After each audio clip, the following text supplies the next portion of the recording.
So now that we have a little practice here, now maybe you can just, I think it's very interesting for devotees to know and to hear how you got into this whole, what do you call it, what's the actual name actually? Not herbology? It's herbology, yes, it's a science of herbalism. There's technical terms like medical botany is a more appropriate term. Okay. Because it really, herbalism a lot of times they're confused with spicing and teas, and which are all wonderful healing properties their own way. But medical botany is actually applying plants on a medicinal level to cure disease. And we have been fortunate enough, by Srila Prabhupada's mercy, we began learning at an early age in devotional service. It gave some outlet for myself. I was always one of those people on the bush hog or the tractor or something, somehow or another, the sadhana was there. Right. But also as many young devotees have, after you finish your 16 rounds, you go to the morning program, then what? Right. Then what? So we had so many activities, distributing books, etc. Right. But the science of herbalism, I believe, was actually given us by Srila Prabhupada to start within our movement the hierarchy of natural sciences, which is an inherent part of our philosophy. Right. And so that I concluded it was a very conducive path. I mean, there was steps going to it, but basically we started with the faith, just a blind kind of attraction that plants had some healing properties. Were you the only one interested, or both of you kind of took interest in that? Well, it seemed to me too when I first came here. We met in St. Louis, and Dwibhuja brought me here, and I was an emergency medical technician, thinking I was going to go into some type of medical field. Okay. And he just kept encouraging me to do herbal medicines. But at the time, I was also trying to become Krishna conscious, so it was, She was a full-time teacher in the school with Gurukula, so. It was real difficult for me at that point, so he just kept going with it. Kept going. Yeah, he just forged ahead with Plus, that. she was going out every week with all the mothers paying for the farm, so it's like we were sitting on our bastions out here doing what we wanted while the mothers were paying for everything. But that's an important note to know in our history, that actually the mothers were without her support and without the others, we couldn't have developed these things. But she was always very supportive in the science, and her mother actually bought us some books in the early days. But books are the key to learning. Without the books, to have the fundamental basis for doing what we do, you can't just speculate. Herbs are not speculation. Right. It's a very good science. And so the early books that we received, a lot of them were European. You would get a lot of European herbals. Gradually we stumbled into a system of medicine called eclectic medicine, which ironically means to incorporate all things, the good things and everything. And so it's a little different than allopathic or homeopathic. Okay. It's a branch all to itself called eclectic medicine. But in addition to books from Europe, for example, are there not sources like in North America, for example, like the Amerindians used to be in?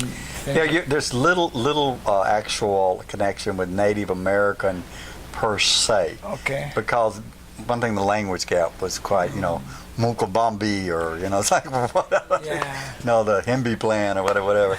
So as we began to study, we came into a system where they had the books called King's American Dispensatory. That was the big one. There were early ones like Maud Greaves. It's called a Modern Herbal, which was very helpful because she was contemporary with eclectic physicians in the West.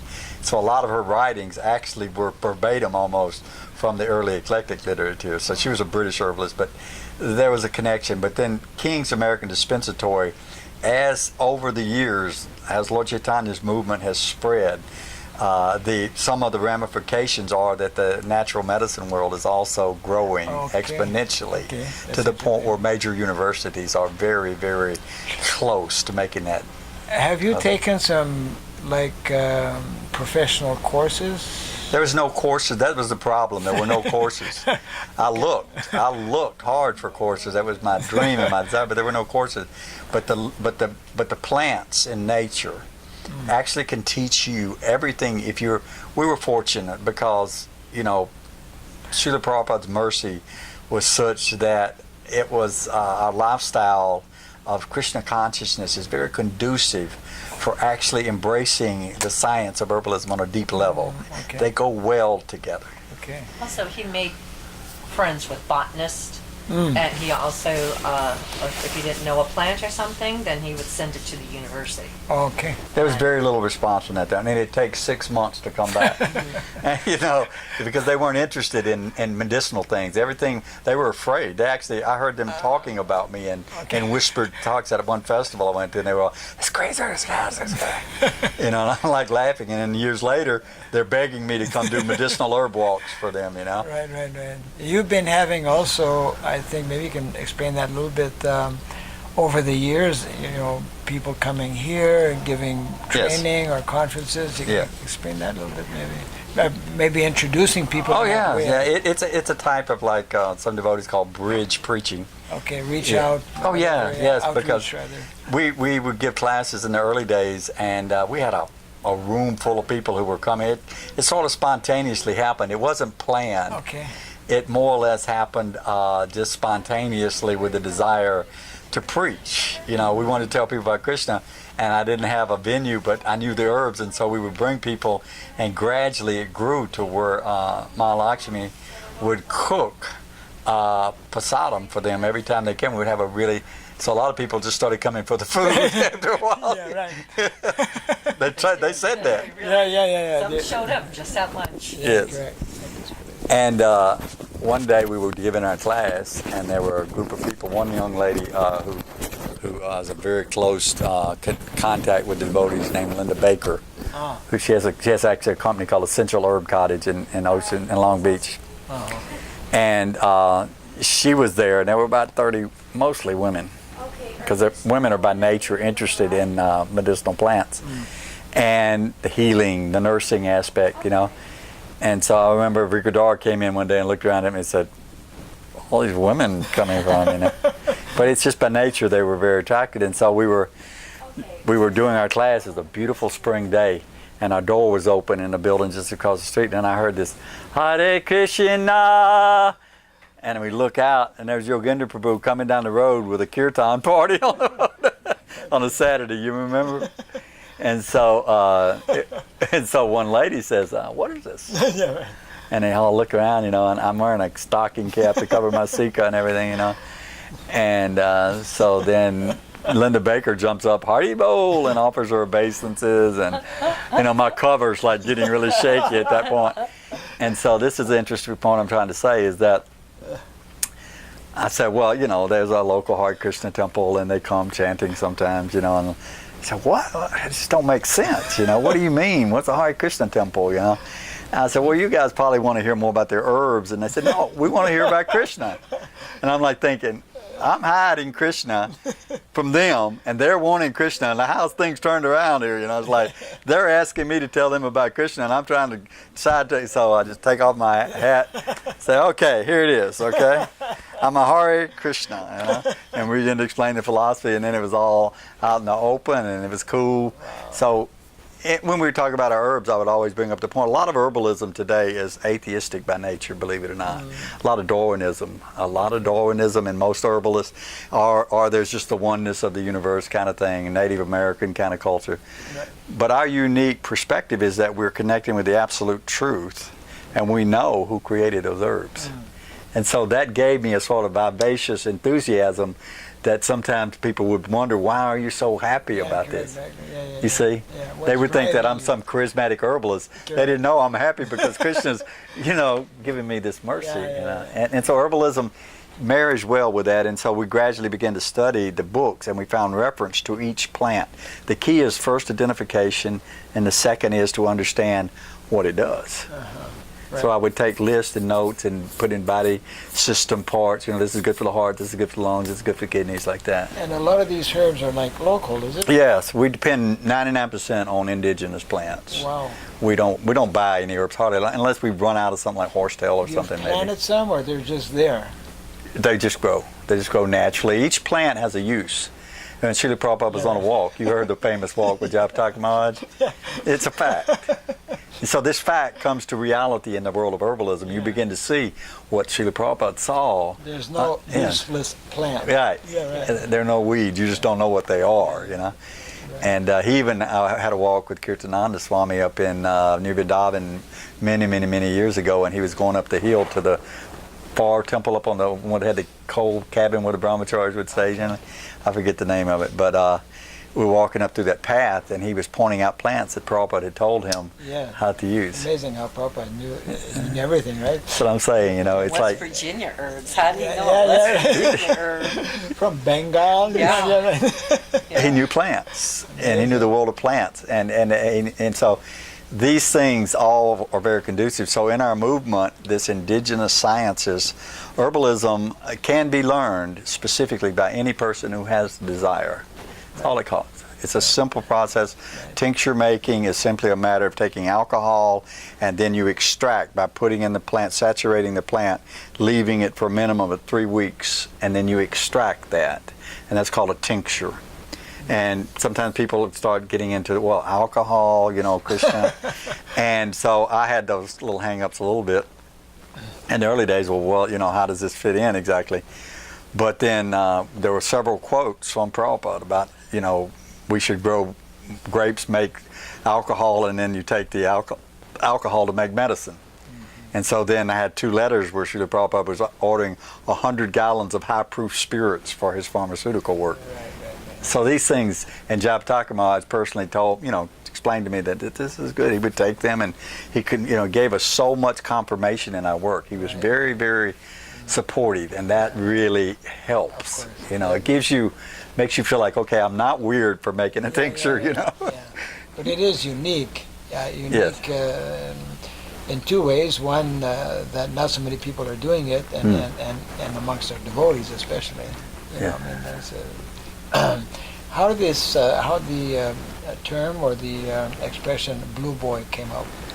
Well, of course, we were trying to find a name which would be Krishna conscious, but at the same time fit with people who wouldn't be rejecting on their religiosity or something. Right. And so it was perfect arrangement, because blue boy is a term that fits somehow in the world of art or something. I forget what it is, and it sounds like Art Nouveau or something. It sounds cool, Right.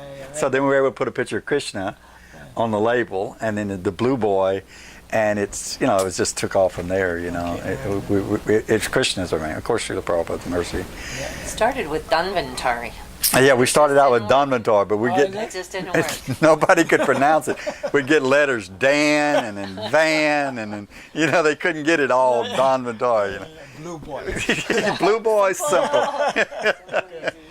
And it's Krishna is a cowherd boy, and so the forest environment. It was all very. It all worked out really, just perfectly in the science of wanting to be a devotee, but having to have something that absorbed the mind and the senses in such a way that you can feel like we had no education outside of some little school or something, but so in Krishna consciousness you have to do something with your life. And so the tincture making, I can remember starting off very slowly and people saying, aren't you afraid you're going to kill somebody? And I would always joke, in the name of science, sacrifices must be made. And I'll try it on my wife. Yes, and my wife will take it first. So we started making. He did that one time. I have a really bad stomach ache. This is very early times, very early. And he said, I just got the herb you need. You probably are having appendicitis attack. So he gives me this herbs, and we do all this stuff, and he comes back a little while later. He says, how do you feel? I said, I'm feeling pretty good. He goes, good, because that's the wrong herb. So the wife was the guinea pig several times.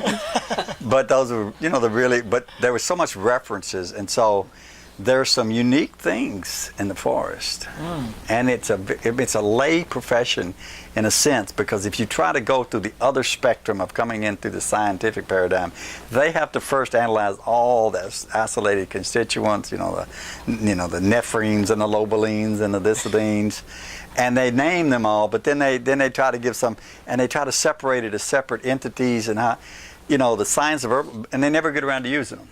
They haven't yet. They haven't really. They're trying to reach a plateau, but generally it's all commercial. And the science of herbalism, as we have been fortunate enough to this point to maintain, is that it should be used as the art to heal. And with that modus operandus, if you make enough money to survive by Krishna's grace, then it's good. Nothing wrong. Right. But the point being is that, first off, if someone comes and they're sick and you can heal it, that's the real excitement of herbalism, isn't it? Yeah, you're taking a plant from nature. Right. And you're healing where millions and millions of dollars have been spent for research, and they can't heal. Yeah, right. So how much more, validation do we need? Right. Right. So that's the thing that really inspired me. That we have certain herbs, like Job talking about. Sometimes we take this one we make. It's made with 3 herbs: iris, tag alder, and wild cherry. Wild cherry, what it does is it increases all the glandular secretions, and that's a bitter almond thing. And the prussic acid is what they call the stuff that's in it. But it's cyanide, basically. Cyanide in very small doses, and it creates like a bitter secretion. And so, but that's why it's used also for coughs, because that cyanide also would relax the cough enough, just the right amount for the spasmodic cough. But that wild cherry causes all these juices, and then one called iris, which causes the liver to secrete more bile. It's called a cholagogue. And we mix that with one called tag alder, which undoubtedly proves the unique intelligent design that it's in there. Because tag alder, what it does what's called retrograde metamorphosis. If you eat something, it increases waste, but at the same time causes your body to pick up more nutrition. So it's like this double layered increases. Right. It's amazing. And so we put these together, and one time Job Targamaj was here, and he told me, he said, that one you made with the 3 in it, that's really a good one. Okay. You see? Yeah. So, they don't generally pick personalities on you, like yourself and others who are on a very high spiritual level. They're not trying to, say something that's not true. Right. So Chandamala Swami also, he took one he wouldn't take because he said alcohol, and I was with him in Mumbai one time, and so I said, you can try, I'll have some samples. And he tried the brain tonic, which is Gotu Kola, the Ginkgo Gotu Kola. At the time, I think we had Ginkgo Gotu Kola, and maybe that was it, maybe one other. Now we have Pacopa, and we have wormwood in it. These are brain tonics? Yeah. It increases the cerebral function so much. I mean, immediately. He took it and he was like, he couldn't believe it. He was like, that stuff really works. And he wouldn't tell. He was actually, how Chandamala Swami is. He's not going to tell you. So we saw this validation, and then people coming to us. We've had cases where people were dying, literally dying, and we were able to reverse it with herbs. Wow. They would come after the doctors had finished with them. They'd say, let me go see an herbalist. I'm desperate. Yeah. And then how many herbs have you produced, or do you have? We're working probably with about 60, around 60 herbs. About 60. Huh? Yeah. Mm-hmm. Just a quick question. For example, probably people would like to know these are medicines, right? Yes.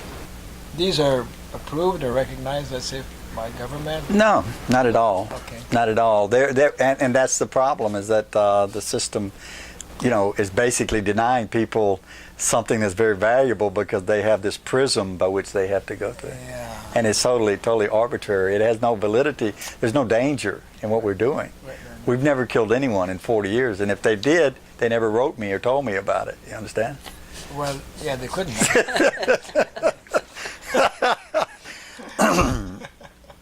But seriously, you're right.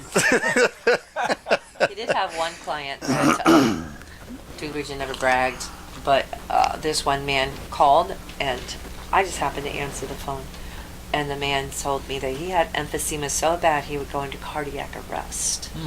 And one of the ladies that came to our classes was a respiratory therapist, and she had him contact Dwibhuja. So Dwibhuja sent him some herbs. So he's calling me to reorder, and he told me that he was waiting for the herbs, and he was getting real desperate because it was time for him to take his medication. But he wanted to wait for the herbs. So he finally said, the box came, I ripped it open, I took the maximum dose of everything there. He said I waited 20 minutes, and he said, and I was breathing better on one dose of the herbs than I did on my medication and a breathing treatment.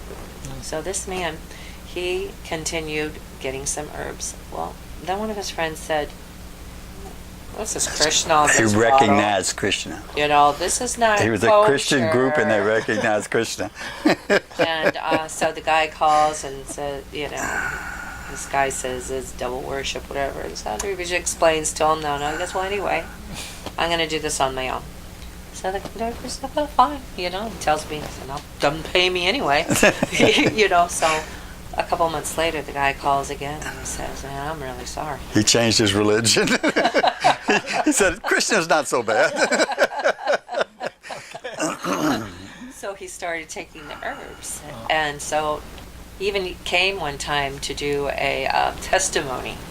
And so the doctors called him after quite some time because he was, like I was saying, he had it so bad. He was having cardiac arrest, and more than once. His albuterol wouldn't work anymore. He had maxed out on the dosage. And so when he was he called me from the emergency room at the hospital. It was his initial contact from the emergency room at the hospital because his albuterol wouldn't work. And from that, he never paid us. He didn't have any money. He kept saying he was going to get a job. And when he got a job, he would pay. And I said, whatever. So we would send him big bottle. After 2 years, he called me and he said, you know, I went to the doctor and they said that they must have misdiagnosed because I had no emphysema. It's a fact. And emphysema is not supposed to be cured by modern medicine. And I didn't think that's what I'd heard. But because the herbs regenerate the tissue, emphysema is basically a deterioration of the lungs. It regenerated and the lungs grew back and the man was cured. From him, I made 50 customers. So people think I'm not smart. I know how to give samples. Find a very sick man, make him better, you'll be rich. But he now buys orders all the time. He's very successful. There's one place he called me from this Laplace is a bike shop, and the man called me from Laplace, and he said, I knew that guy. He said he couldn't walk from the counter to the door. And so he was ordering from his grandmother who had emphysema, and they were getting better. So, you know, it's an amazing phenomenon how these things occur, but they don't ever get out to anyone. You and I are talking, you know, but the fact is, if people hear you say these, they think you're trying to sell something. You see? So we always kept it, we're not trying to sell anything. You take or you don't take, but the point is... Krishna. Huh? We're trying to not sell, actually give Krishna. Yeah, if you can get to that point in the conversation, you're right, that's the point.